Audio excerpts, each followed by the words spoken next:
Start recording. Waiting to see if I go live on Twitch on my laptop. Yep. Start watching.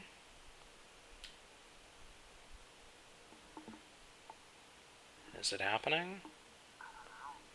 Let's see. I'm waiting for my head to move. Oh, yeah, there we go. There we go. That's super weird. Okay, yeah, cool. I've got eyes on it now. Cool, so we're live. I start this the same way every time. Who are you? My name is Marie Enger. I'm a cartoonist. Check out my cool apartment. It's pretty tight. When did that happen? Almost a month ago. Oh, wow, I had no idea. You moved during all of this. Yeah, I felt very powerful. I opened submission boxes to see, do I? So like I just gotta move and I gotta do things to move and I hired movers for the first time in my entire life. It was the best thing ever. It's... It was worth all the hard yeah. work. I'm so happy. It's wild.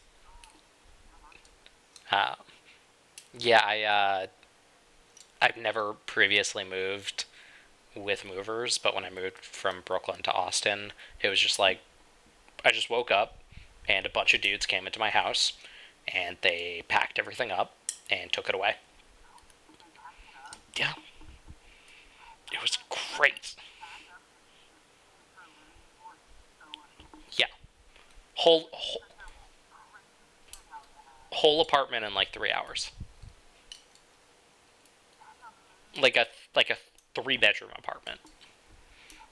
I was just like, all right, cool.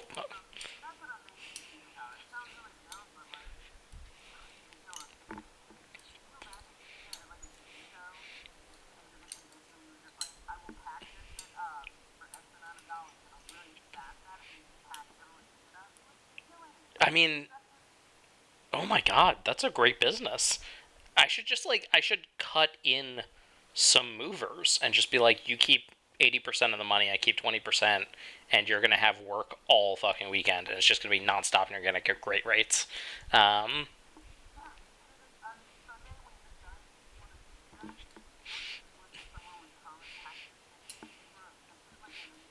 Just like 4 burly Italians come and take everything apart perfectly. Just pack it away safely. Just mwah.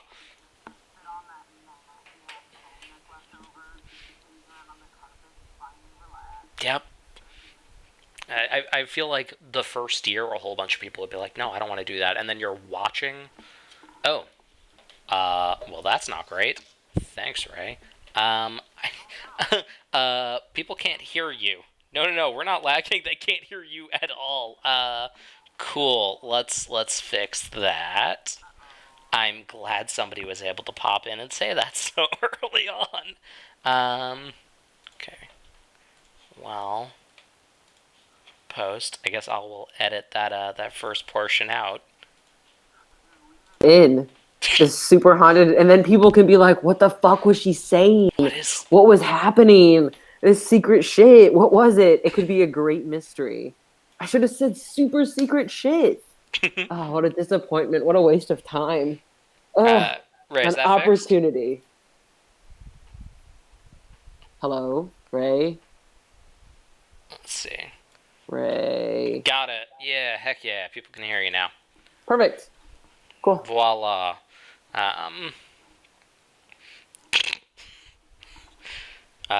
Mary's also in chat now, freaking the fuck out. Hi, Mary.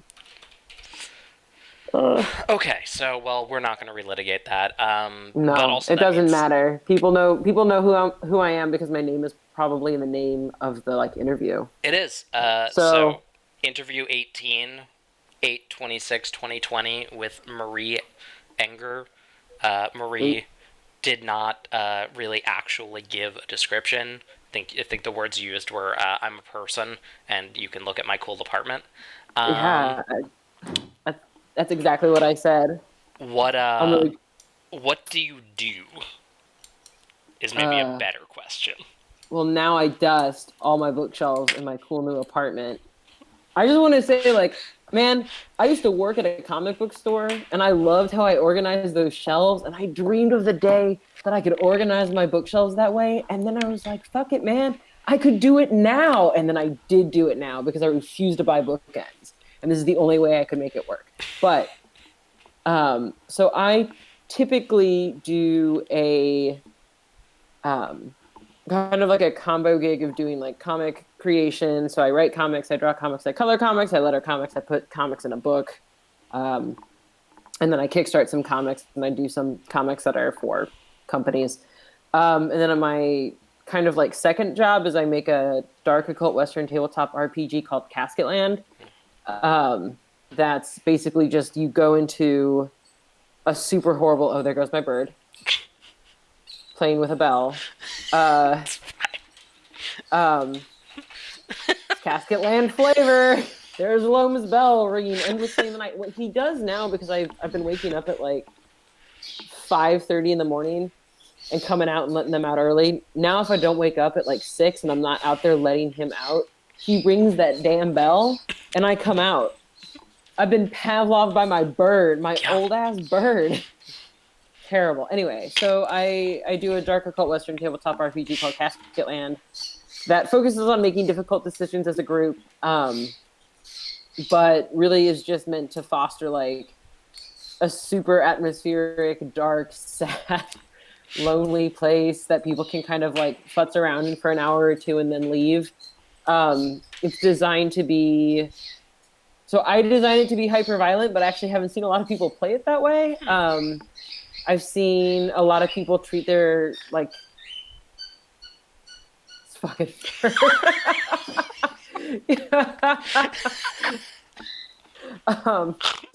he would just do it forever if he could. So it's designed to help you make these difficult decisions. And so I always kind of felt that people would play it in a way that was really backstabby. Like, I'm here trying to survive this super bad, brutal Mad Max style wasteland. I got to kill yours to get mine, but with people, and then working together to get out of like monstrous situations by solving things diplomatically or being schemy, shit like that. Mm-hmm. But people have really started to build, from what I've seen, like characters who like each other and try to take care of each other, which was the exact opposite of what I thought would happen. So it's been like, I think just super atmospheric for people. And I don't know, it's kind of nice to see a little something happy in Casket Land, because mostly I just get real fucked up with it, sit in the dark, think about terrible things to do. I mean, that's extremely on brand for you. It's surprising to me, because I definitely wouldn't have read it as like a super grim, fucked up game. And I think that has to do with like the design aesthetic of the book. And this is one of the things where like you deal in pretty dark subject matter. Yeah, we're pretty dark people, me and you. But when I look at Casket Land, I'm like, okay, this is like pretty goth, but like it's goth in the way that like I read The Nightmare Before Christmas, not in the way that I read like, or I mean even like At the Darkest The Crow, right? Like, oh man, that's too dark even for me. J.L. Barr's life looks rough. Yeah, fair. I saw him at a show once, and I was like, man, it was too much. The pressure of this cultural icon crushed you. Yep. I would like to live out my days in oblivion. I don't know. I mean, it's like atmospheric. It's definitely a hot topic. Kid just listened to too much Murder by Death for a while, but I definitely like. I literally, this sounds so fucked up, but I sit and I think about just terrible things that could happen to you, and then I write them down on this chart of terrible things that I have going, and just try to figure out which are like too fucked up or just fucked up enough. And it's a lot of fun. I don't know if you've tried it, to just sit there and think about atmospheric game stuff like that. Ooh. It's how I put myself to sleep most nights, so I get where you're coming from. A creep. Yeah, right? Who else is like the weird kid made good? Raise your hands, probably everyone in this hobby. I was like... So, like, Casket Land was my introduction to you. Mm-hmm. I grew up, like, adjacent to the comics world. When I was a kid, my mom worked at Marvel, so, like, Oh shit. yeah. So like a little like very close to adjacent, like in Yeah. it. Yeah. But, like, she was an inker on, like, kind of third string titles. Like, it was cool that my mom worked at Marvel, but my mom wasn't, like, in Marvel. Yeah. My mom was, like, essentially a gig worker in comics. And That's the dream now. Yeah, to have right? a steady fucking oh. At the time, not exactly the coolest thing. Now, man, every friend I have in comics would kill for that. But, like, I was in that world probably until late middle school, early high school, and then I just couldn't keep up with it anymore. And so I was, like, 100% not aware of you as, like, a comics person. And then Casket Land happens. ZQ1, right? Yeah. It was the first one. And I remember it being like, one, this art is unbelievable. And two, the concept 100% up my alley. Who is this person?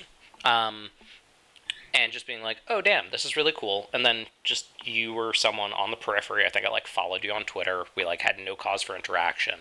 And then, as so often happens, PAX Unplugged last year? Yeah, December. Yeah. Yeah, because we went and we got Hot Pot. Yeah. And it was delicious. It was great. Yeah, I was walking around the con with Charlie, who did In the Weird and Wild, and he was just, like, giving out copies of his books to creators he admired, and you were there. I think it's, like, right behind me, actually. It's on one of our shelves. Yeah, and just, like, it was right at the end of the day, and you were gonna go get dinner, and you were just like, hey, you guys want to come get Hot Pot? And I was like, sure, fuck it, that sounds awesome. I don't know, now, like, you're someone who's, like, actually semi-regularly someone I speak to and, like, part of my life, so it's a weird way this hobby works. Has that been your experience of just, like, randomly connecting and then, like, gaining acceptance with people in the hobby? Because this is something I always wonder is, like, yeah, like, how do outsiders find their way in? Even when they're, like, suddenly successful. I don't know. I'm gonna be honest, like, I don't play a lot of tabletop outside of, like, developing Casket Land stuff. Like, I only play in 2 games right now. And I don't really get involved a whole lot because I just doing my own thing all the time. I don't know. Like, I think that I'm starting to go to conventions, so I'm starting to see people more and more, and that's how I'm kind of getting to know people in the community. But I don't know that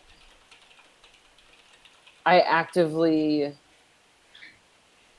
I'm trying to think about how I actively make community work. Oh. I mean... I don't think I do. Yeah, like, I think I just start showing up to places and I've just been around and...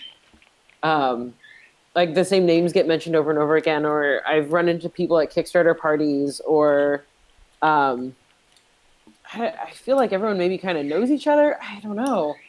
Well, I mean, that part's totally true. Like, it's a small community, so you reach even a pretty low rung, and kind of everyone knows everyone. That's crazy to me. Yeah, it's very different than the wide world that is comics. I was like, I only know a fraction of a fraction of a fraction of people, and I only hang out with a couple of them. It's not that I don't want to be involved in community stuff. It's just that I get overwhelmed, and I don't remember people's faces or names super well, and so I've met, like, quote unquote important people before and not maybe treated them a little bit with more respect than I have. Like, who the fuck are you? I don't know. Well, I don't. Like, everyone's fucking Twitter icon's a cartoon, and everyone's got these screen names, and I don't listen to podcasts. I don't read blogs. I play D&D with my buddy Nick, and then he tells me all the important hot goss, and that's what I know. That's how I get all my news. It's from my buddy Nick. He's so nice. But that's all I know. So when I go to, like, conventions, I don't know people who are important sometimes, And sometimes I also forget that I've met them before, like earlier in the weekend, and sold them something already. And then I do the exact same sales pitch again, the exact same way that I did it before. And then they learn that I'm a big phony, and then they never come back because they were like, "Ah, oh, damn it, this bitch." Ah. Oh. One sec. Bowie, come on. You got it, girl. Oh. Okay, one sec. What is happening? You're right. Got her? Yeah, do you want to give me a lap? Come here. What are you doing?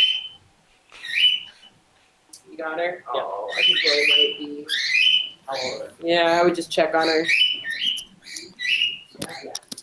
Jerks, one and all.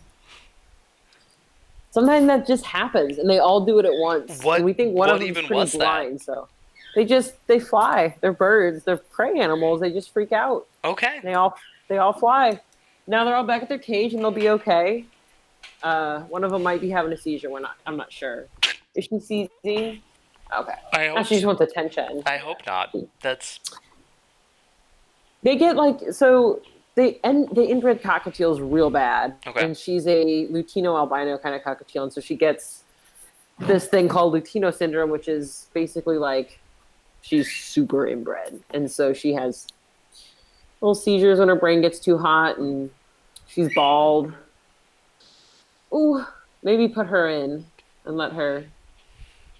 Oh, Bowie. Poor baby. She's really sweet. She's like the nicest one.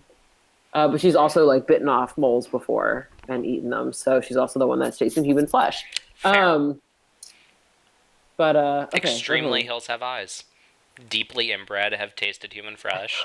Her eyes are red. We don't know how well she... I mean, no judgments, but we don't know how well she can see. So, it's like a cave creature. Yeah, a little bit. She's so sweet, though. Like those subhuman abhumans in The Descent. Oh, man, I forgot about The Descent. Great movie. Oh, man. Sorry to harsh the vibe. No. I'm just like, oh, shit, now I'm just thinking about The Descent. I'm actually thinking about a different movie that I watched called The Alchemist Cookbook, and it was so fucked up and weird. Movie. So good. Damn, you know what I'm talking about. It was just crazy to me. I really liked it, but I didn't want to like it, and I was trying to work while I was watching it. Wow, no, bad choice of movie to watch. So then I just sat in like an uncomfortable chair and tried to watch this movie like this the entire time. And I had my headphones on, so the sound was like, wow, it was crazy. I loved it. Anyway, that's what I started thinking about when I thought about The Descent. Yeah, no, fair. I don't even know where we were. We were talking about how I don't know anybody, so I've made mistakes. Oh, yeah. Sometimes I don't know who someone is, and then I feel like a jerk. But I mean, frankly, you've made it work, right? Like, there's a lot of starfuckery in this hobby for how small it is, and so when people just like don't traffic with that shit at all, I don't know, it's kind of impressive. It's cool to see. It's cool to see somebody just consistently do good work and then just keep their fucking head down. I just am excited to keep drawing this fucked up shit, I guess. No, but like I just think, with comics, like you don't get to draw just landscapes over and over again and be super empty with it and people not call you lazy, so it works out really well, because with Casket Land, I can just be like, it's a land and it's full of caskets, and so if I draw like one casket land, really I've drawn all the casket lands. And I just want to be able to keep doing that forever. I mean, I think you probably have an audience. I could see at least like 3 or 4 more casket lands in the following years being just like, yeah, totally, sign me up. I don't know how many more I got in me. I know I got at least one more in me. I've got like all sorts of weird casket land ideas, but we'll see. I don't know. I mean, there's like, it's me and you and Mary and Ray right now. Yeah. So I'm not too worried if you kind of let slip. Is there a particular casket land that you have in you, or is there just like generally a casket land that's in you? There's a casket land in all of us, Joe. There's a casket land in all of us. Just have to believe. I've got the next, what I believe is the next natural progression in super dark Americana themes, right? Like I did uh really Dust Bowl-esque, and now I'm doing this like fucked up uh invasion into the Ozarks. Yeah, so And Kruok, right? Is that how you yeah, say well, so you say it Krua, but it? it's not that. So I said it's Kruick Hmm. because I said it in the Ozarks, and people in Missouri famously do not pronounce things right. So like the Y guys will understand like farty far and Washington and shit like that. And so people just have this like weird inflection that they put on stuff. And so when I was doing it, I this is actually like the whole theme of the campaign is actually part of a comic that I've been kind of writing and rewriting over and over and over again for a number of years that deals with kind of the legend of Crom Cruitt and this guy Tig.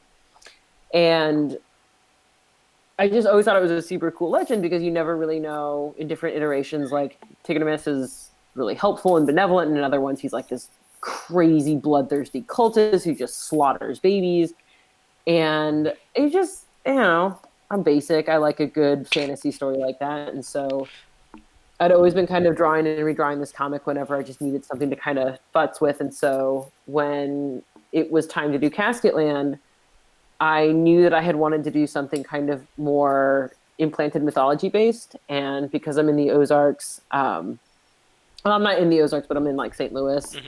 I kind of have had the desire to set something in that kind of landscape where it's very kind of lush, swampy, but kind of barren and strange, Okay. um, kind of mountainous area. Um, but I wanted to populate it with people who weren't really from the area. In Kruick, the swamp that they're part of travels, and so they're constantly moving, and so the dialogue's not correct. Like they've created their own dialect, they've created their own situation in the swamp, and I wanted to kind of have my nod to Missouri people never saying shit correctly in that. So it's gonna suck because people are always gonna mispronounce it, but I know in my heart that it's Kruick for this game only, and not for anything else because Missouri people say it wrong, I guess. But yeah, All right. So Dust Bowl, then Ozarks. What is yeah, the natural progression of dark shit in the U.S.? Because I can see a lot of other dark shits in the U.S. that's a good point. Uh, it's I don't really want to talk because I don't know. Like there's a couple things I want to do, and there's a couple things I want to try, and it's always uh dependent on situation, and especially now. Like so last year at Gen Con when I was telling people about Kruick, I was talking about how it was like a airborne disease that you would get, and Oh, you would get benefits by like getting like bandanas and getting gloves, and you were gonna have to roll for like disinfection continuously, and then little too like on the nose. right, I was gonna say like as soon as I wrapped up writing that first version of the campaign, COVID hit, and it became really frustrating because so much of what I had done was centered around these things that were suddenly real, and I felt really terrible all the time when I was working on Casket Land, and so it made it impossible to work on it. I ended up scrapping everything that I had done um, and restarting because I just couldn't keep working on it. It just was tainted at that Mhm. point. And so I want to say that I can plan out what I want to do next, but in reality, what I've done is created like a couple of different like post-it note style things where I have ideas that will lead up to like one idea, and it could be one of these three things, and then I have like another idea that has like three or four offshoots and stuff like that. And depending on how I feel when I'm ready to write it, I'll pick from the tree, and it'll work out. But I'm not going to plan too far in advance because I really screwed myself up on that one. And it I, sucks because like I should have deleted it early, but I spent so much time trying to make it work, and so uh, you know, sometimes you yeah. just gotta start over. I mean, also, like, who knows? In 2-3 years, I when it's not so immediately prescient, like, I don't know. I could totally see myself wanting. In the wake of like 9/11, I didn't want to play shit that had to deal with like domestic terror, but by 2005, I don't want to say I was like over it. I was a New Yorker, like it's just kind of a thing. But I was playing in online games where like terrorism had become part of the narrative because that's just how quick things move along. It's just not what I wanted. Like Fair. it's like that's this sounds so pretentious, but when you work in something that you think of as inherently dark, and like I'm not joking when I say I sit in a room and I just think of like terrible shit that could happen to you in Casket Land and write it down. Um, it it gets hard to be in that area for very long and not have it start to influence your mood in a bad way. Sure. And for me, working in that while watching all of it happen, and then I actually got really sick. And so it was suddenly like it was something that was happening to me. And it just felt bad. And I wasn't gonna be able to do good work on something that I was having a problem with and felt tangentially guilty about. And so it was just easier to, I mean, it wasn't easier. It sucked. It sucked starting over, but I feel better about what I did now than I did before, which is really positive. So I'm just, there is so much fucked up stuff, but I'm also kind of predictable. I've done like an above a surface thing, a swamp thing. And so I would think the next step would be pretty I don't know. Like I don't know, I'd be like guessable. I don't know. It's a Casket Land, you can't have a forest, so I guess I don't know. My guess from what you just said is underwater, but who knows? oh, underwater would be so cool. I mean, wish there surface, swamp, underwater. That would be cool. There you go. No, not underwater. I'm excited. It'll be fun. There's a couple of fucked up class ideas I have for a couple of the options, so I'm excited. Yeah, it'll be good. I'm hyped too. And frankly, I'll get it, and I will love it. So like, no pressure on from this audience member at least. So there are two questions I have, and I think one's an easier transition, just based off of what you just said. So that's your process for working on the Casket Land stuff is, you know, as you put it, sitting in a room and thinking of just really dark, fucked up shit. Yeah. Is that like your creative process generally? Like, is that how you deal with all the? Okay, so that's just a Casket Land thing. Casket Land's weird. Like, so I do two styles of things in comics, and I think in games because ultimately I want to start doing some more kind of off the wall stuff. But when I write comedy stuff, I listen to super upbeat things. I try to put myself in that mindset, and I try to kind of have that energy about me. I don't know how to explain it. Like it's easier to be funny for me when I'm kind of surrounding myself with upbeat shit. But the opposite works for just everything else. Is I like atmospheric shit, and I like listening to Murder by Death and Black Light Burns and just like super drony, atmospheric, sad stuff. When you listen to that stuff all the time, you just start to get kind of low and mellow. And it becomes easier to work on Casket Land in that state. But if you spend too long in either like states of being, you either get like super manic or super depressed, and they both kind of suck. And so it's important to kind of strike this balance for me. I always have to be working on like one funny project and one super sad project at a time so that I'm not tipping too far into either one. So with Casket Land, like, it depends on what I'm doing that day. If I'm listening to music, I'll typically work on art or just sketching stuff and just thinking about kind of lonely things. And then kind of throughout the day, typically when I enter like dark rooms with low lighting, I'll get ideas for just really bleak stuff that could happen out in these landscapes, or I'll just start like flipping through Pinterest and looking at pictures of the desert, or I'll think too much about dust and I'll just start thinking about stuff that could happen. And it's a lot more freeform maybe, but it's a lot more kind of soul encompassing. So I don't like to spend too much time in there. I usually work about 2 or 3 days a week on Casket Land stuff instead of like 4. I try to do it in small doses so I don't get super sad. a super sad answer, I think. No, I don't know. that's fine. I mean, Oh. I don't think that's a particularly sad answer. It does bring up a kind of follow-up question, which is, how do you gauge when you're getting too far in one direction or the other, right? If it's mania to depression, or funny to sad, whatever the polarity is, how can you tell? Like, and this is maybe just my own personal experience. When I find myself hitting a certain threshold of manic or depressive, all I want to do is follow it and just go deeper into it. Yeah. I have people in my life who've kind of noticed what would be more extreme behavior on my part, and I've been seeing a specialist since I was a kid, and so I have not great self-awareness, but I've better self-awareness than I maybe would have under different circumstances. Sure. So I'm usually able to catch it pretty quick, and if I'm not, then my partner is able to catch it or someone around me. And usually then they kind of start directing me back, or I'll start coming back the other way.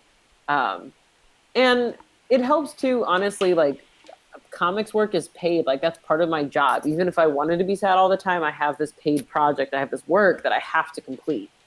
And so you get kind of knocked back. It's like I said, typically I do like Monday, Wednesday, I do my comic work, which is funny right now. And then I do Tuesday, Thursday, Casket Land, and then Friday is a makeup day. So it depends on if like I lagged in one project or the other. And then when Underfoot cycle and Casket Land cycle out, I'll have two different projects running, kind of the same thing, where it's Tuesday, Thursday's the funny stuff, Monday, Wednesday's the sad stuff. And then it helps. Just keeping a schedule like that. And I assume weekends are just for you. Nice. No, but theoretically they would be. Fair. It's weird because like I keep thinking about how hard it's going to be for me to like survive post-COVID, just because now I've gotten super used to working on the weekends and it not being a problem for anybody because no one else is doing shit. Yeah. So I tend to overwork. I come from a family that tends to overwork. It's just like part of my identity and who I am, which is super fucked up. So I would work every day if I could. And then when I do that, I have just a horrible time for a couple of weeks. So I worked all weekend last weekend, so I'll probably take this weekend completely off and not do anything. And I'm trying to be better about that. I took like today a half day, which was pretty great. So nice. But I would work all the time if I could, if left to my own devices. So it's nice to be forced to take breaks. I feel that. Yeah, I grew up in a household where like I didn't realize an 80-hour work week was abnormal. No. No. And then I was just like, wait, like most people work half of that? What do you do with all that free time? I have no idea. You're just not being a productive member of society. What value have you then? Just if you can't be the blood in our machine. Exactly. Basically. Took a long time, a lot of therapy to unlearn that one. Still deep in there, but it's too real. It's well, it all is, right? Is anything not anymore? Sorry to bring it to that place. No. I'm real good at harshing the vibe.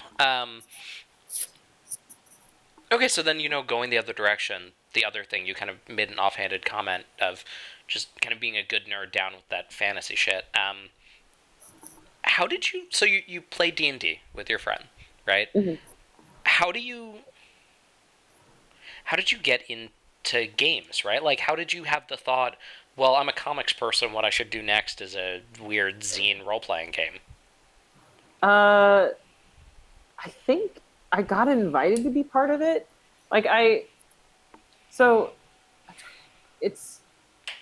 I played more D&D a number of years ago. Like, I play D&D now with a couple groups, because I had kind of a bad experience when I was running my campaigns. I ran D&D for about 2.5 years, and I did like a very long form campaign, but while I did that, I also did a series of smaller campaigns at comic shops. Wow. And I had done one called Casket Land, which was like a 5e hack and it had gone just like as poorly as anything could have gone. Like we had this asshole in the party. It was set up very much like the Casket Land is now, where like their whole thing was they were going to go into this cave and access this well. So it was kind of like a blend of something I wanted to do and the Seichen campaign, Homestead campaign. And he just like torched their only way back, and then they got the water. They were coming back, and he was like, "Well, we go up," and I was like, "No, you don't, because you just fucking blasted it because you thought it was funny." So when I eventually made the minor class, which was what he had been playing, I took away that ability because I was still so angry at this motherfucker. Anyway, so I ran Casket Land there, and then I thought it was terrible, but people liked it, and so I just kind of did it a couple more times for different people in different places. And then I had met my buddy Corey, who was like, have you ever considered, he knew I was writing this long form campaign at the time. He was like, have you ever considered doing like a podcast? And I was like, no, I hate D&D podcasts. And I was just like, off on my own. And then he was like, well, have you ever considered doing just a game? And I was like, yeah, but I don't like want to do a big book because I don't know how to write rules. And he was like, well, you should research indie like game systems because you don't have to write a huge rule book if there's already rules there you can use. And so he kind of, I don't want to say like tricked me incrementally, but he got me more and more used to the idea of like this was something that I could actually do. And like I said, I was kind of doing it. Like I had been writing other campaigns, but I had been using this 5th edition system. By the time I was really kind of recognizing I wasn't having a good time writing for that system anymore, I found like a Monster of the Week thing. Someone had wanted to play a campaign with that, and so they had said that they were going to write it for the group to play, and then they texted like 30 minutes before, and they were like, I didn't write it, but we're still coming over. Marie, you just run it. And I was like, well, fuck me. Like, I don't have anything planned. I also don't know this system at all. The only reason I knew about it was because the McElroys had talked about it, and I hate those podcasts. Not just because I don't like that style of play, but because at this point I'm spiteful, damn it. I have my own reasons. But so I was like, what the fuck do I do? Like, I don't know how to run the system. And then I was like, oh, but if I don't do it, they'll be really mad at me. And and so I was like sitting there on my computer, like reading as fast as I could under duress. And it actually made sense. Like I could actually look at what I was reading and comprehend it instantly, which is really rare for me because I don't know the rules of games so well. I require a lot of cheat sheets, but I didn't. And so I was like, well, this is a great system. That's amazing. And when we were talking about maybe what sort of system I'd like to try, Corey had mentioned it again, and I was like, oh shit, well, I've done that before. Let's try that. And so that's why I used Powered by the Apocalypse, was because it was just, I knew that it was so fast to learn, and I liked it, and it was so open-ended. And I think starting with a system like that was really helpful because it was an easy way for me to be really atmospheric while still being really green.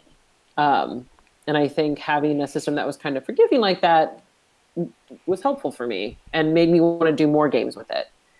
I guess that's maybe how I'd also kind of just been drawing like that kind of fucked up shit for a while in different contexts and coloring it in. And I like Murder by Death a whole lot. And I wish that Murder by Death would let me do a comic for their album one year. But they haven't asked me yet. And so I just did this Casket Land, an homage to Murder by Death. I guess that's how I got into it. I don't know. No, I mean, two solid answers. I think so. Also, like, I love money and I love to live inside. And Corey said that Kickstarter would do well, and I was like, no fucking way. No one's going to play my broke-ass game. And then it did do well, and I was like, oh my God, I'm so rich. I'm going to buy everybody bandanas. And then I was poor again. And then I had to go to conventions and meet everybody. Hello. Well, I'm at least one person who appreciates that bandana. I'm sorry it made you went They're broke, collector's items now. Yeah, I know. People are just sneezing into them. Corona protectors. I love it. That's a good bandana. I was really proud. I wish I could do that again. I was so impulsive. I mean, it's something that happens with like everybody's first successful Kickstarter, I think, where it's just you just get so excited that you want to throw every cool idea you've ever had about your shit at the wall. I made it rain. Yeah. I made it rain, and that was my downfall. I mean, you had a successful cast. Yeah. How much was your second? How much was Kruik? 19, I think. Okay. Which is great because it allowed us to do a little bit extra with what we had. So everything is looking like really legit cool, and like someone who had more space was able to do something with it. Like I thought so my partner helped design the look of the book. Okay. For the first module, and he basically had to fit like 50 pages worth of content in 32 pages, and so it was just so tight. And I wanted to have a little bit more freedom to have a larger page count this time, and so we were going with a different printer. And it's been so nice to have this expanded page count because now everything really breathes and the pages look really cool and laid out really well. And so without kind of that like padded funding, it wouldn't have been able to do that, which is just like this extra. Yeah, it's weird because I don't think people would have even noticed if they didn't have it, but like this extra special thing we get to do now. So I was really happy with how the second campaign did. I was surprised. I mean, it was good. ZQ2 was certainly a more crowded field, and you still pulled out a really good, like, funding total, a good backer count. I don't know. I think it's kind of evidence that people were like really feeling what you came up with Homestead, and like wanted more, which was really nice to see. I hope they like it. I hope it's worth it. I worked really hard. Someone will be a real dick about it, but someone will be really cool about it too. So It'll even itself out. I have a Kickstarter that I wasn't even the lead on. I was editor on, but the lead absconded, and on Kickstarter's back end, I'm now listed as the lead, so I get to deal with all of the shit. And that was 5 years ago, and I still get angry messages like once a month. So I got no time for that. It's so scary. Oh, I hate that shit. Yup. So don't worry. That's just part of it. That's part of being on the platform. I hate it. I just wish. I love being alone and drawing, but I hate being on Kickstarter and being yelled at. Ugh.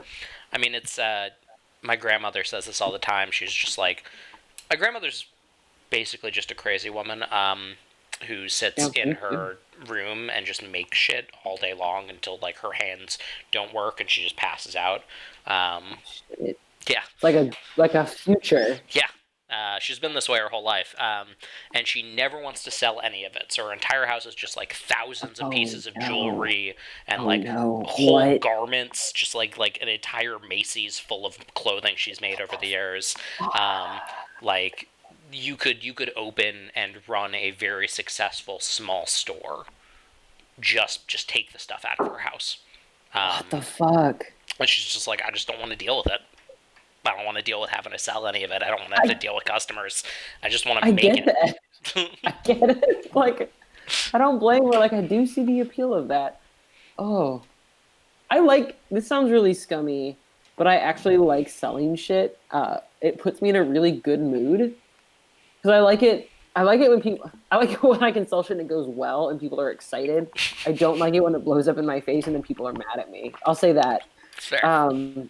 But I like kind of being in that mindset where I get to be everyone's friend for a little bit, which sounds fucked up, I think. But I was a lonely kid and I like having friends. And so I like being able to go to conventions and be everybody's friend for just a little bit. That's like the smarmiest thing to say though, because the transaction, transactional, but like I worked as a caricature artist for a couple years, which I didn't love as a job, but I learned about a lot at. And then I worked at a comic shop for about 2 years, and I loved working at that comic shop. And it was like, I feel weird saying I liked working retail, but it was kind of zen for me. I don't know. I get it. It's like service work, right? Yeah. It's one of the best jobs I've ever had, service industry. Like, best college job I had was working at a comic book store. Like, just, I completely get it. It's why I want to go to conventions year-round. Like, part of it's seeing my friends and things like that, but there's a rush of, like, well, most of my time I just don't want to deal with people. I just really don't. But there's this concrete period of time where I know it starts then, and I just have to make it till then, and I can get all my socialization out, and just go hard into it, and just get that rush of, like, being, as you said, everybody's friend. And then it ends, and I get to go back into my cave, and it's just rest. Exactly. Oh man, it's fantastic. All right, so you have a host of reasons why game design came up, and then I guess is rewarding. I guess one that I didn't hear is, like, do you like the process of, like, how do I put this? Like, game design versus narrative design, right? I feel like there's, like, the thematic element of the creation of the book and the world and the vibe of the game.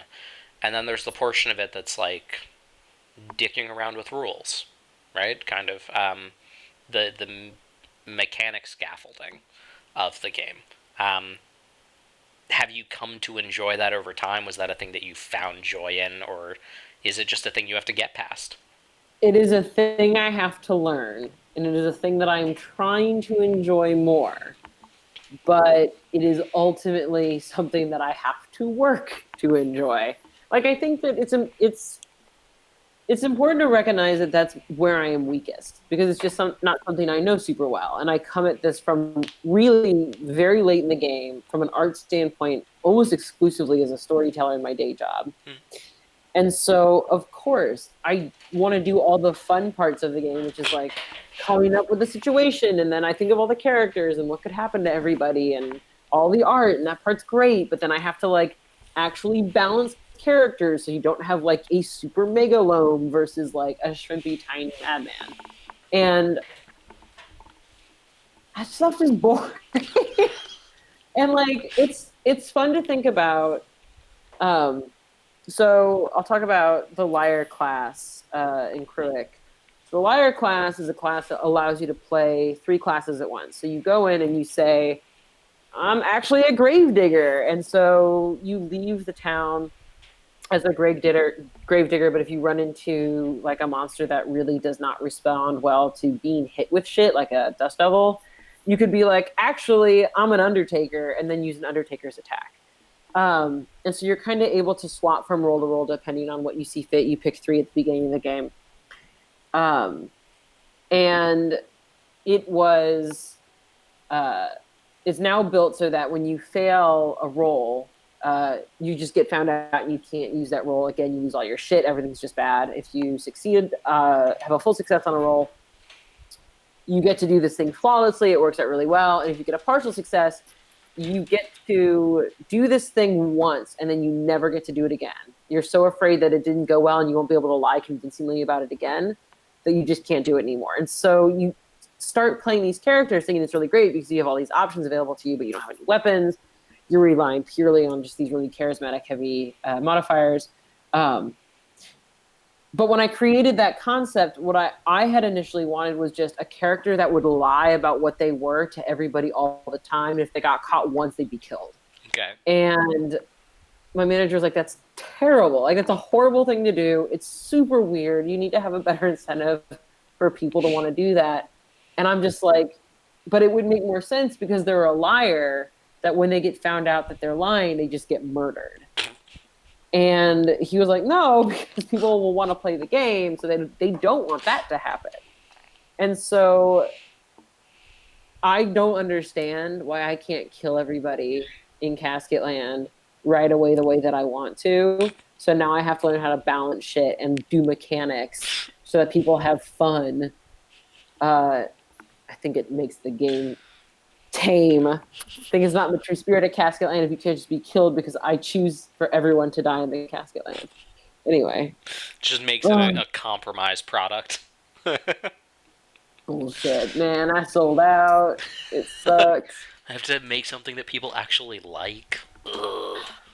No, everyone's very lucky because they really did save that game. So it wasn't just like murder game, get out into the wasteland, die instantly. I mean, There's only one day because you can't survive it. Impossible. there is a very successful game that is essentially that came out not too long ago. So there's an audience for it. I'll let you know that. If you ever want to take the plunge off the deep end, there's an audience for horrific murdery games. I'm working on some other stuff in my spare time that's less horrific but very murdery. So Okay. I'm trying to balance, be gentle blood. I like it. But no, I like the super brutal stuff, but I also have now watched enough streams where I see that I don't think most people will play it that way. Ultimately, I think we made the character a lot stronger because it's just rewarding enough that you'll want to keep playing it, but so dangerous that you wouldn't maybe want to risk it. Like, you roll a lot of partial successes, and to lose that ability is pretty catastrophic. You may need it, but you have access to so many different things. Like, it might be worth it. So I'm really glad that we balanced it out, but I was very resistant because I really did just want to, excuse me, I really did just want to have my murder game. I just wanted to be atmospheric as fuck, but I've toned it down a little bit, so because of mechanics. So I just noticed over your shoulder, is that like all of Hellboy and BPRD? It's not all of it. It's only some of it. Okay. But I have a lot of stuff on my shelf. Like I said, I set it up like a bookstore shelf because I realized I could do that. So does that mean that's M I'm looking at? No, there's no order. Okay. It's just whatever. Okay, so there is order, but it's like a crazy person's order. I arrange my books in order of what I think makes me look the coolest.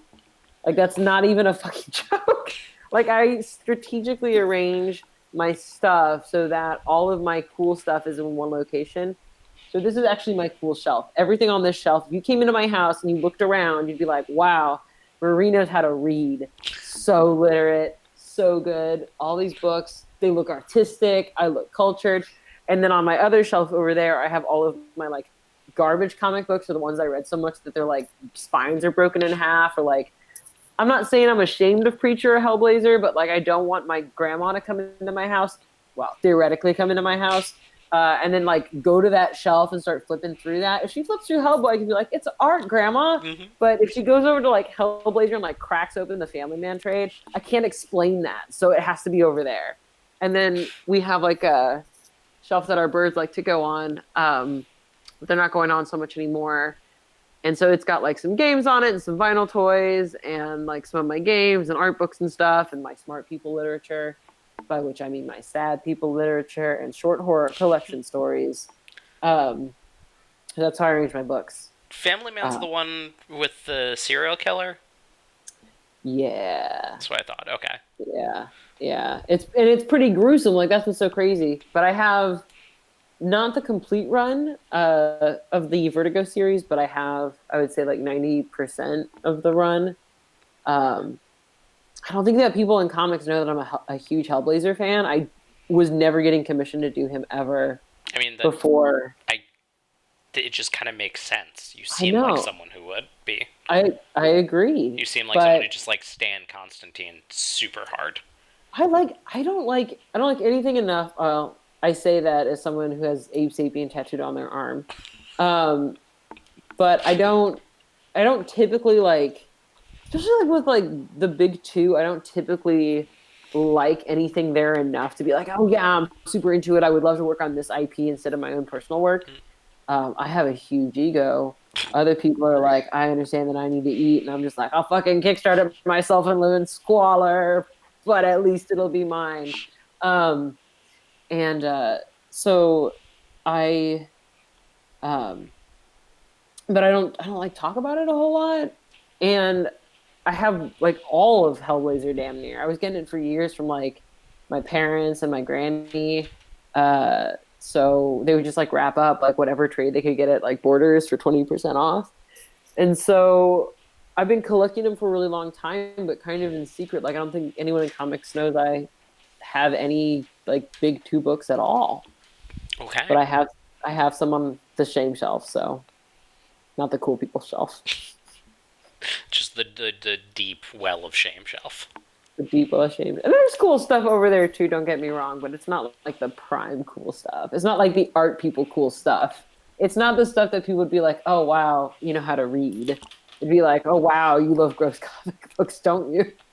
And they'd be right about that too, but I also read It's like fair. books. To be fair, I see 4 Wizards of the Coast books up there next to Call of Cthulhu. So Yeah, I got those from that D&D campaign I ran for 2.5 years. It didn't go super well, yeah, but it's an expensive gift, so it I can't is. get rid of it. And it was given in good faith. I'd been using like a PDF or borrowing my friend's book before. And I bought that Call of Cthulhu book at PAX Unplugged, and I haven't even played it yet. Like I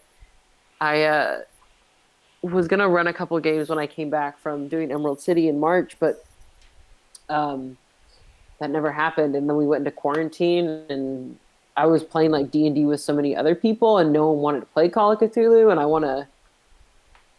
I just, eventually I got tired, and I was playing in too many games, so I just never did it. But now I'm like, I bought that almost a year ago, and I still haven't even read it or used it. Had wanted it for so many years. I gotta fucking run a Call of Cthulhu game. Maybe I'll do that in October. Ugh. Hit me up. I'm not living life to its fullest. Can't live life to the fullest if you're not playing a role-playing game from the 1980s. It's 7th edition.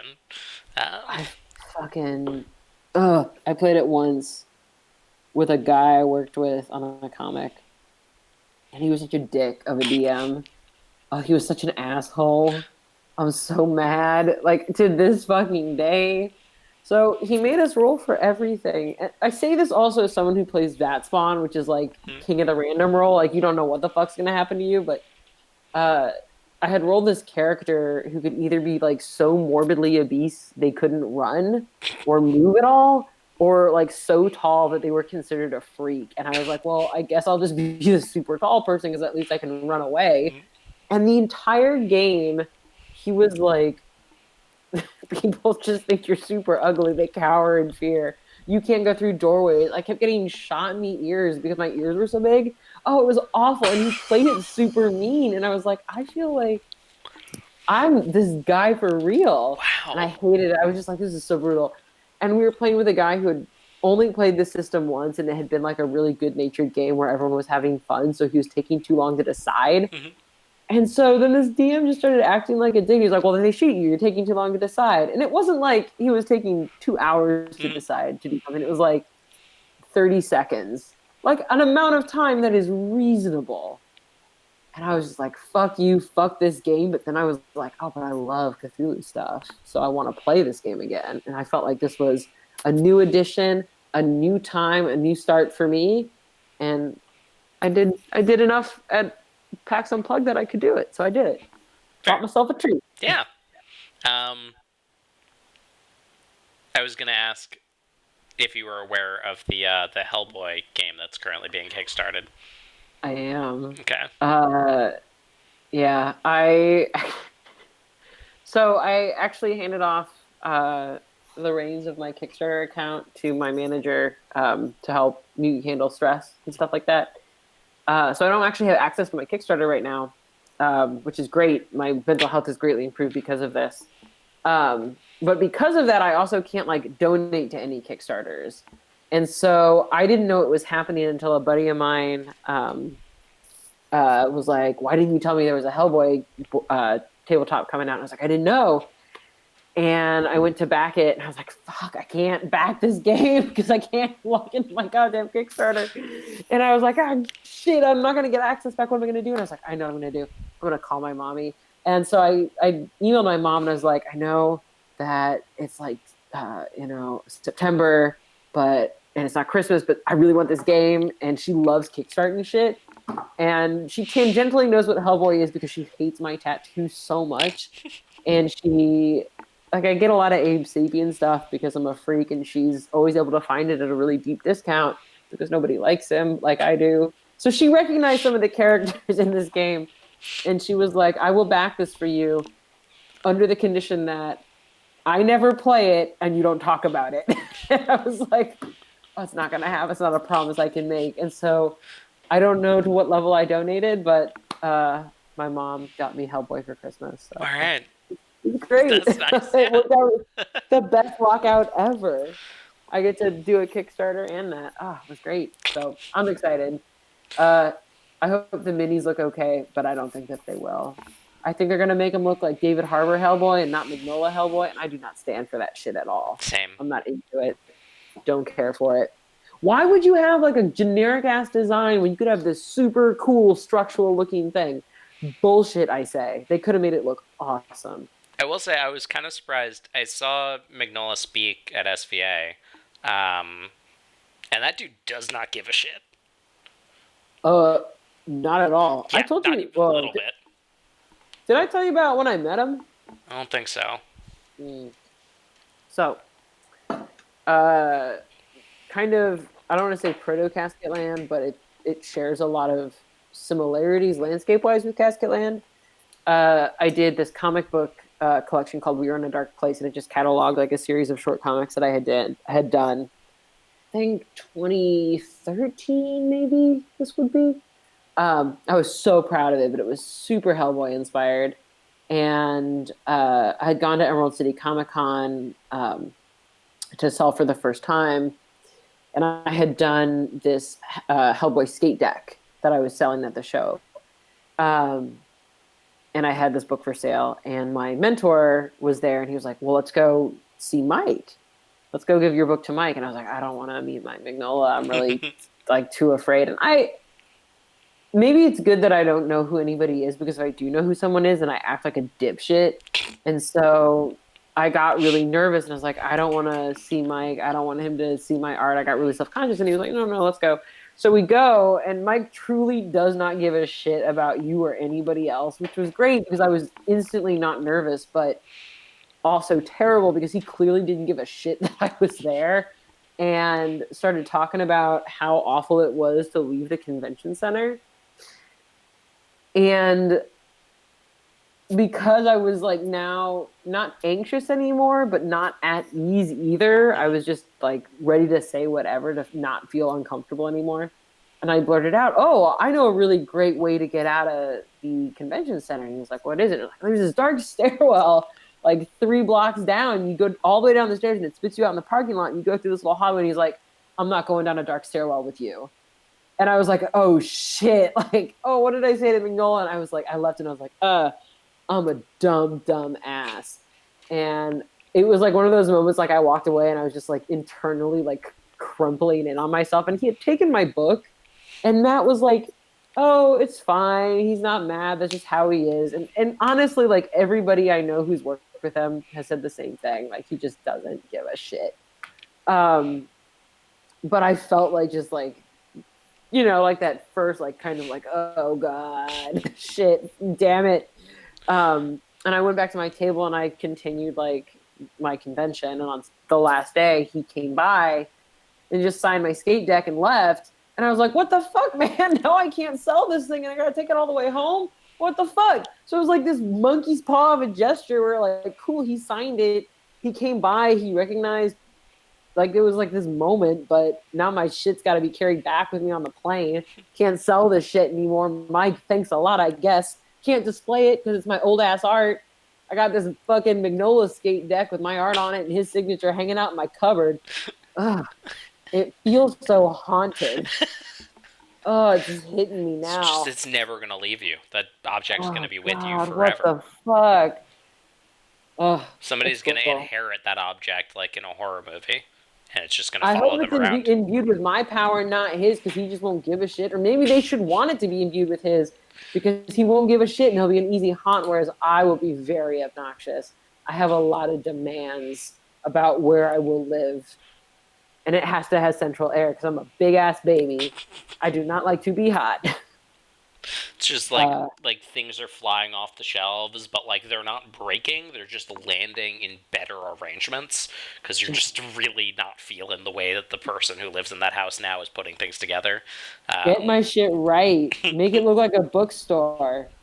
Oh. Okay, so we've hit the hour mark.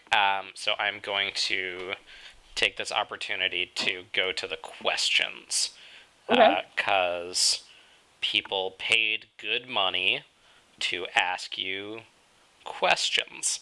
I have so many answers. I wish that I was sober for them, but I think that, this is what people wanted. This is what they signed up for. Yeah. Extremely Russell Crowe energy. All right, so first question. Bubblegum or Jawbreakers / is candy dandy? Jawbreakers, because when I was a kid, my family went to a place called Candyland in West Virginia on the way to like an Appalachian State Park to do like a family reunion. And when we were there, my mom gave us like 50 cents for candy, and my brother bought this like bubblegum tape thing, but it had become so stale over time because it was literally just sitting in this big fucking weird store called Candyland with these big open buckets of candy all over the floor. So it was so stale. So when we bit into it, it just like crumbled to dust in your mouth, but the dust was wet. It was like moon powder. And the taste and texture of that will haunt me until the day that I die. It was truly a cursed place. It was the first time I ever saw someone shoot up. It was also the first time bubblegum crumbled to dust in my mouth. So Jawbreaker every time. Also, when I get the munchies, I tend to like to focus on individual foods. And if they last longer, that means I eat less of them, which means I'm eating less sugar at like 11 o'clock at night, which is really what I need to do as an adult. So I would prefer them, I think. And then I do like candy, but my favorite flavor profile is bitter. So if I had the option, I would choose okay, so this is my candy preference. Knowing full well that Peeps are at the top. And only the yellow chick ones. Those are the best ones. The original. Yes, they're very good. And they taste better than the others. And people say that that's bullshit, but they're liars. They don't know. And so I like Peeps, but counting those aside, they're in a quality all their own. I would specifically choose dark chocolate cocoa shit, dark chocolate coffee shit, and then Kit Kats. I love Kit Kats. Like the OG Kit Kat or like one of the weird Kit Kats? Probably dinner maybe first. You want that first? What do you want to do? One sec, we're trying to figure out food. I can make dinner first. What do you want to eat? Do you want to eat? Are you hungry now? Ish. Let's do that, and then you can do the other thing. Okay. That seems right. Yeah, thank you. I'm gonna get a grilled cheese. I've been waiting all day. This is a great time to have a grilled cheese. When you're talking to other people. Yeah. Over video, and they're recording it for their audio log. Oh, I'm so sorry. It's gonna be fun. What an adventure. What a horrible sound and auditory hell we're gonna take together. People are gonna get to listen to you chew. It's gonna be fantastic. It's gonna be great. I think I like then after Kit Kats, almond. No, I like dark chocolate mounds. Maybe. I don't know. I feel like Mounds and Almond Joy are just at war always. People who enjoy one. I have a hard time knowing what's different, but I do know that as a child, my dad used to sing me "Sometimes You Feel Like a Nut, Sometimes You Don't" as a lullaby, and so it was just something I grew up saying. And once I did something super fucking crazy and weird, and I just sang it to myself, and my partner was like, "Why are you singing the Almond Joy song?" And I was like, "What are you talking about?" He's like, "It's a jingle." I was like, "It's what my dad used to sing to me when I was a kid." So that's what I grew up listening to, I guess, is the Almond Joy fucking jingle. I like Almond Joys, I like Mounds, but they both have coconut. They both have an almond in them. They don't. So Mounds don't. Wait, what? Yeah, no, they totally that's the do. difference. Mounds have an Joy almond. does, Mounds don't. That doesn't seem right to me. Look it That up. seems crazy. Yeah. That's wild. That's the whole point of the jingle. Sometimes you feel like a nut, sometimes you don't. Sometimes you feel like an Almond Joy, sometimes you feel like a Mounds. Well, I didn't hear the other part of that jingle. That wasn't part of the lullaby. I only heard the first. I only heard enough to make it sound like I was part of the cult of this candy bar. Oh, one sec. I gotta go check on something. I'll be right back. Go ahead.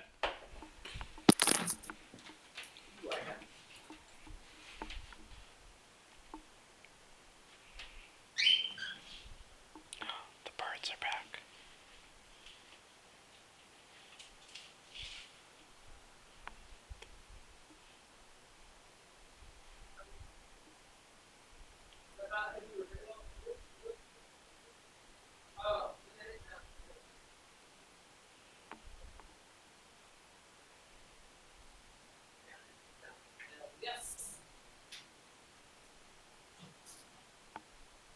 Okay.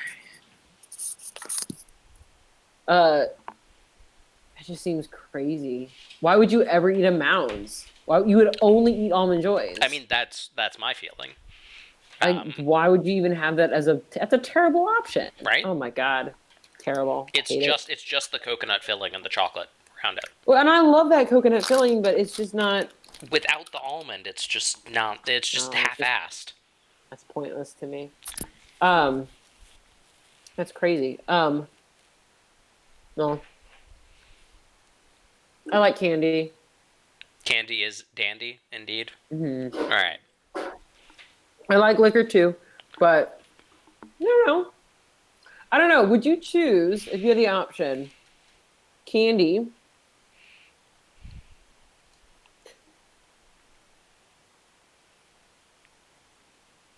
or small baked goods, so like cookies and shit, but not like a cake?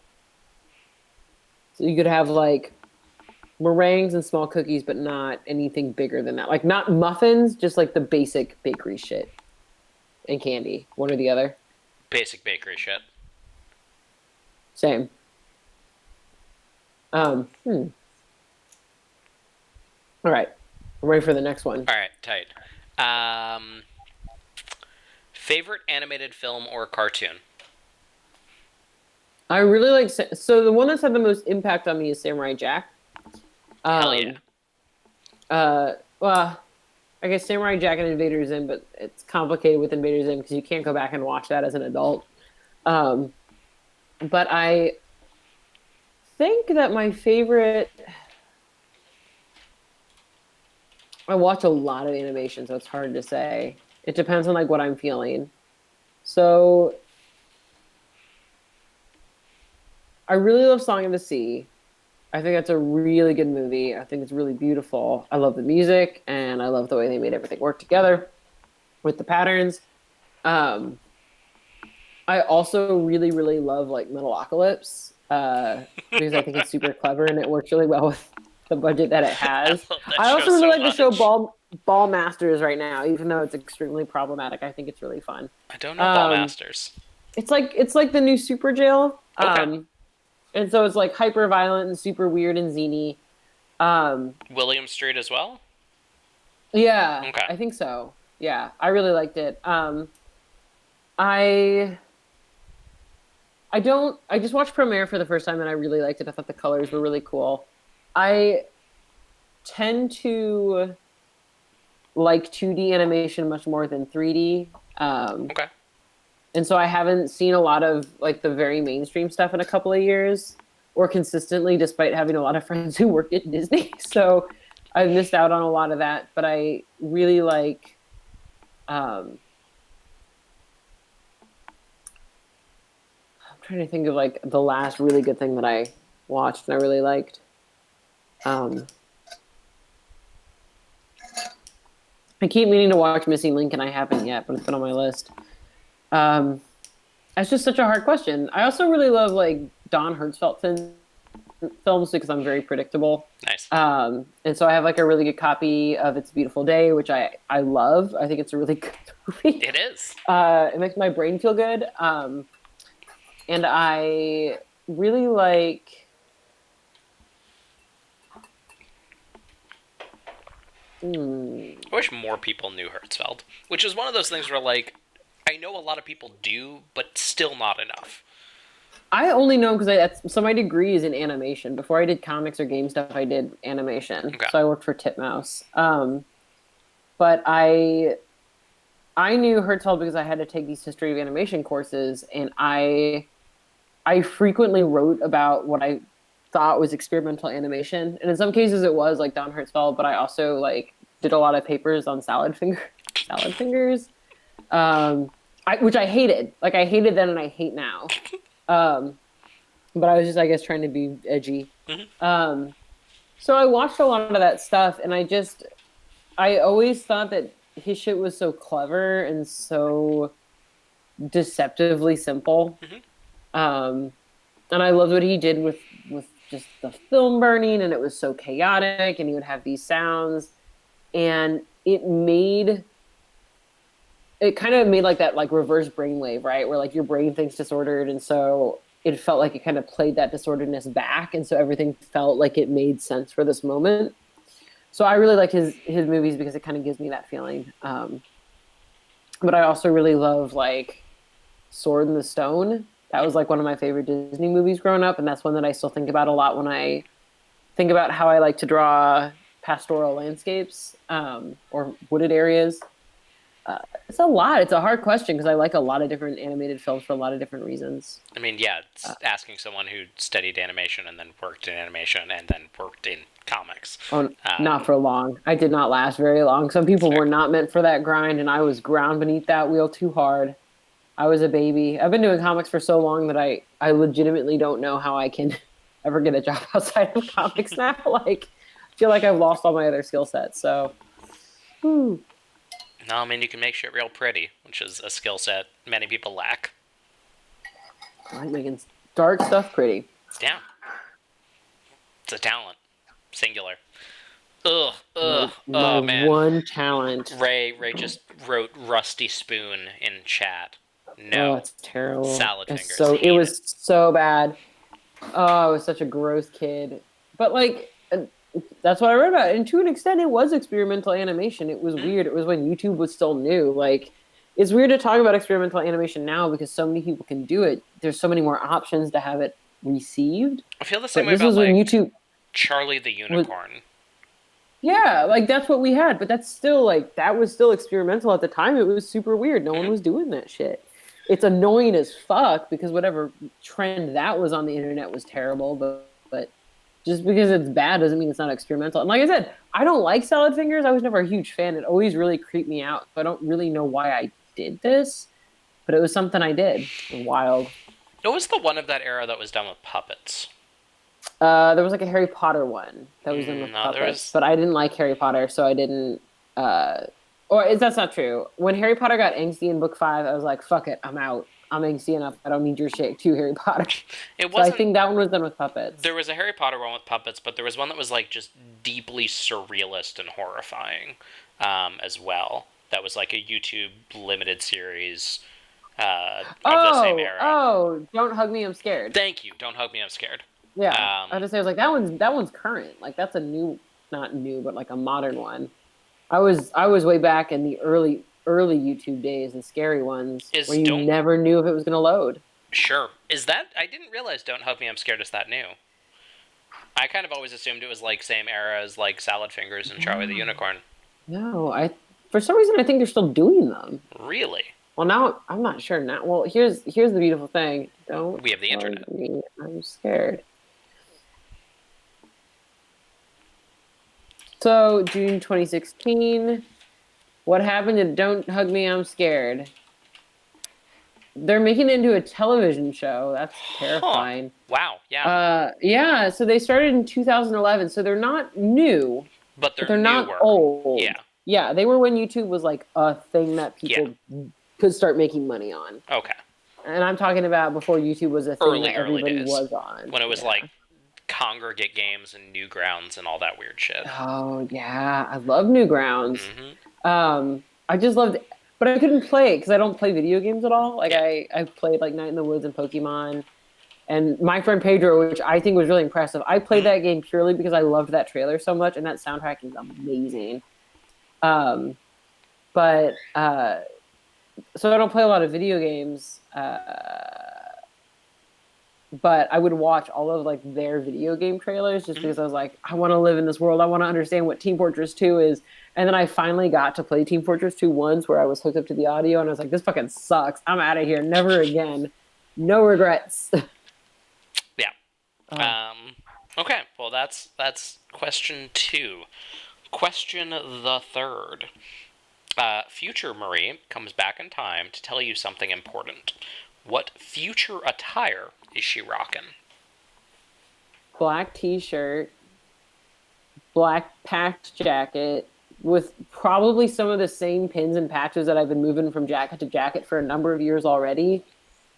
Black jeans, black shoes, BC glasses. I wear the same thing until it disintegrates off my body. Like, I had this horrible jacket. I loved it. I got it when I was in college. It was like a Hot Topic trip jacket. It was the first patch jacket I ever had. And it got to the point where it was so full of holes that it was more sock than jacket. I would just patch it together with these black socks because that's what my aunt had showed me how to do. And when it like finally was starting to really go, I took it into her and I was like, please fix it. And she's like, I'm not going to do it anymore. There's not enough jacket left. I was like, please just one more time. And I wore it like, I tell you, I wore it every day, no matter what the occasion, because I can't go out in the sun. So I wear jackets all year round. So it was just like the combined sweat of 4 summers, combined with the winters of 4 summers, combined with weight gain and then weight loss. And then I dropped a bunch of weight. So it hung like this big potato sack. And my aunt was like, I'm not fixing it anymore. I'm not doing it again. And I was like, please, please, please. And so she did it. But she like basically took the jacket apart and made like a new jacket that kind of looked like it out of different material and gave me that one back. She sewed up the other jacket. So I had my original back, but she had made this new pattern out of it. And she's like, here's the jacket that you want to wear so badly. And so I had this new jacket that looked pretty close to the old one. And I still wore that fucking old patched up jacket. Her biggest mistake was sewing it back together. Yep. It should have stayed in fucking pieces. I'll wear it until it falls apart. So probably the same thing I'm wearing now. You'll have a second one when it finally does.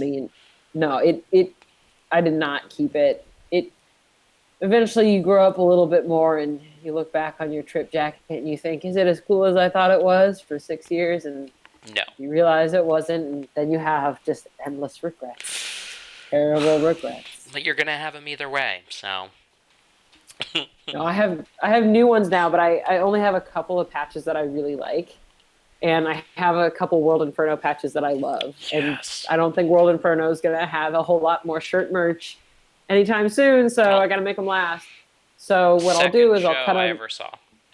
Oh really? Yeah. That's fucking crazy. Barry Ballroom. Man, I love them. So I always cut that off my old jacket and move it to the next one. If I can, I rip it out.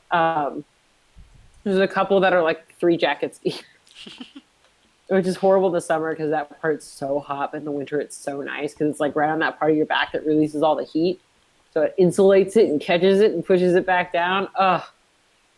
The warmth of 1,000 shows past. So that's what I'll be wearing. Okay. Sunglasses if it's daytime. Regular glasses if it's not. Okay. Question the 4th. What's one character you'd love to chill with IRL? That's another seemingly impossible question. So. Well, it's hard because I know the answer. The answer is a character named Dell from a comic called Rumble, which is done by John Arcudi and James Herron. It's like one of my all-time other favorite comics. But there's a character in it called Dell who's just like this blue-collar worker, and he's kind of just this lovable asshole. And he reminded me a lot of like the type of friend that I got to be to other people, but I always wished I had, which is kind of this lovable idiot. And so I would love to hang out with Dell for an afternoon and just like go get a beer and be stupid for a little bit. But I'd also like want to hang out with Abe Sapien because like, fuck yeah, I want to hang out with Abe Sapien. I'd also like to hang out with Brock Sampson because I like Venture Brothers. There would also be like, and this is so egotistical, but I'd like to be able to hang out with a couple characters that I've created just because I'd want to see if it like felt real. which is weird. Like to look back and say like, oh, I wonder if this was like a believable thing. What else? Looking at my big book. It's hard because like if you don't read a lot of happy stuff, you don't want to hang out with a lot of those characters. And I would say like I'd want to hang out with the Doom Patrol characters, but I kind of don't because their life is difficult, and I know that I'm weak. But I think if I hung out with Dell, I could keep up, I could have beer, and I could be done for like 24 hours, and I think that's worth it. I mean, solid answer.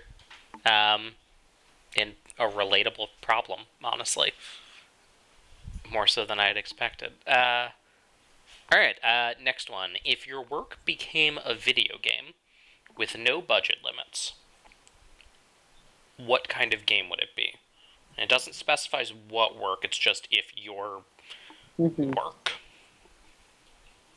I've thought about it in a number of different ways. I've been thinking about getting into those visual novel things, but I don't have time right now.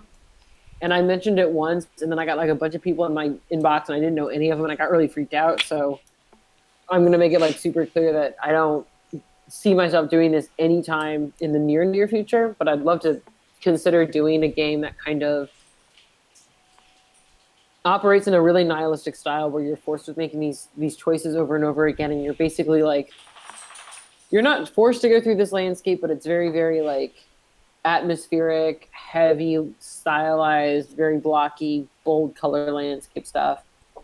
And you're just kind of doing like the trudgery of this like super bleak and desolate march to some sort of repetitive end. And I've got like ideas, and I think about like sometimes it's like a cultist thing, sometimes you're like trapped in this hotel room going from place to place. Like I think that given the opportunity to do a really big video game, I would have a very lush landscape, but a very, very middling game where you would basically just be trying to make the same sort of choices that you make in Casket Land over and over again, but in like a something on your TV, which is very stylized. But the same sort of thing. Like, I don't know if it'd be like you're trying to outrun cults or you're trying to outrun other stuff. And at the same time, like, I also don't want to like talk about some of the stuff that I do for development kind of stuff like this.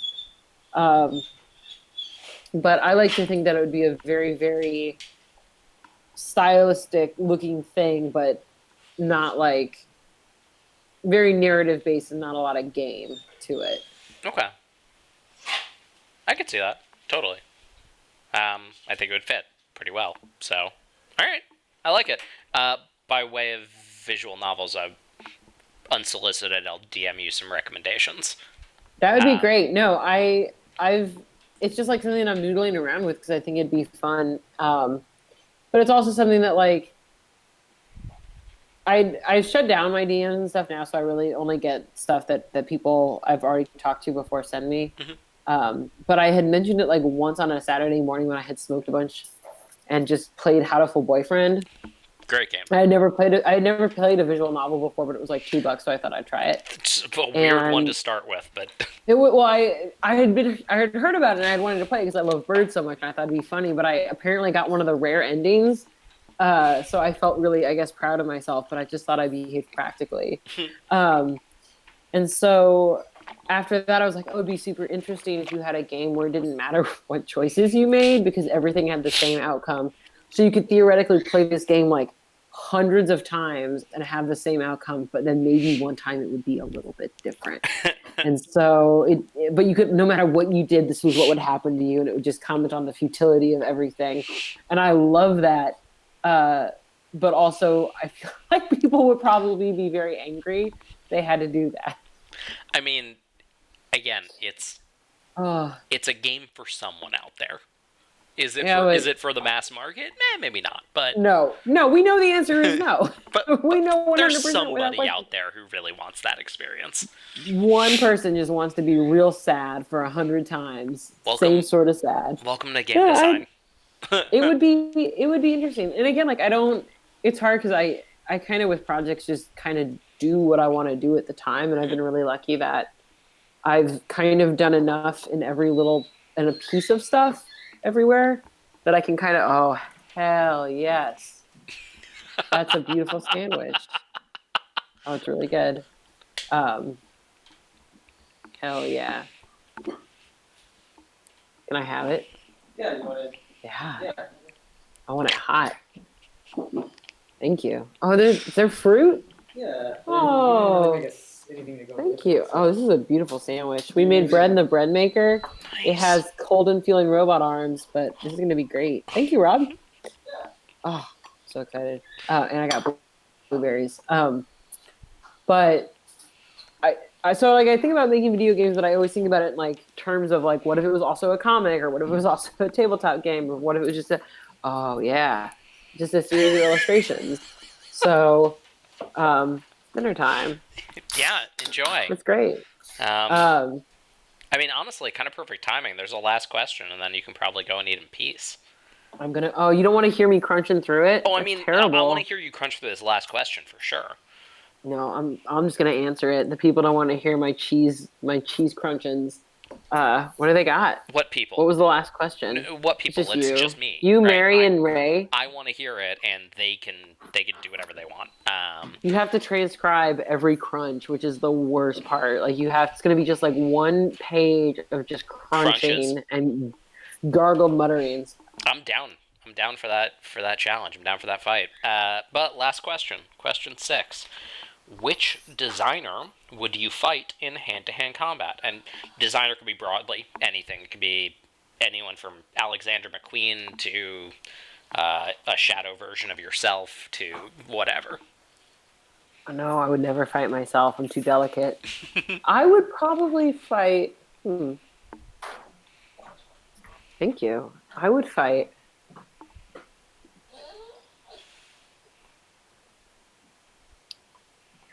Who could I take?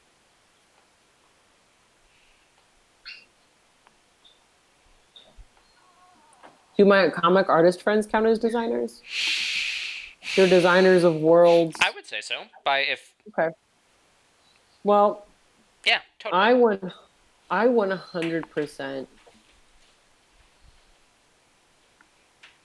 Who am I gonna call out? It's a big choice, because what if I pick wrong and I get really fucked up?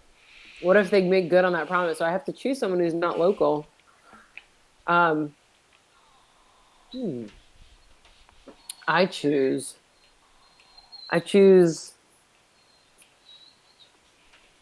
Do I have any enemies? Fuck it. I choose my friend Ray just because I love them, and they'd know that the beating was not because I wanted to hurt them in any way, but because simply this needed to be done. Because I was forced to fight in this terrible pit, this fighting conflict pit. I also think that they could kick my ass because they're so fast and I'm slow, but I think they'd be gentle about it. So that's who I choose.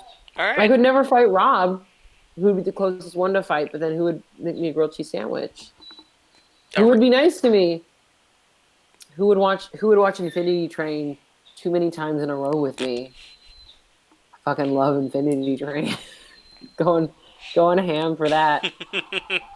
Probably gonna watch that tonight. Oh yeah.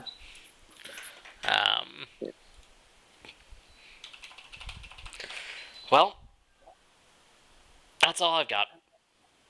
I'm a corpse. Right. This was fun. This was great. Please rest so that you don't collapse. Yeah, for people who... Everyone, because nobody heard this. Oh, shit. Are we still live? I thought we were done. Oh, no, we're sorry. No, it's totally fine. I collapsed on the street not long before we started this interview from exhaustion, because it's been a long-ass day. But we did it. We made it, and it was good. You gotta drink 3 waters a day to survive, so you don't collapse. There's plenty of water and coffee. But it was good seeing you. I'm sorry. I thought it had stopped. Oh no, I don't care. Have anything. I don't give a shit. I don't give a shit. I'll fall down again if I wanna. Yeah, fuck seriously. The sun, I'm gonna get up water. on camera, fall over, pass out, and lie down on the floor. That's gonna be You saw me at PAX when I had just fallen in the street and I'd cut my hand. I thought I fucked up my face real bad. Yep. I was so relieved when I was like, that's a tiny scab. Yeah. But it was on that finger cut, so it oozed the entire weekend, and I was like, I gotta handle money. This sucks. Yeah. I was there. That sucked. But I am likewise glad you did not, like, horrifically fuck up your face or something. It would have been so appropriate, though. Oh, man. Alright, well, now I am No, actually no, you- ending... Sorry, Bubbles is going No, it's okay. ham. Jeez. What? You got Who walked. is this dog? Oh, this is Bubbles. Bubbles. Bubbles so mad. Bubbles was like, why are you ignoring me? I understand. Why I'm sorry that I took a now huge you're- bite of that bread. It was Nope. so loud. It's totally fine. Oh. Anyway, so at this point, I am now actually ending the recording. So goodbye, Go Rat. everyone. All right.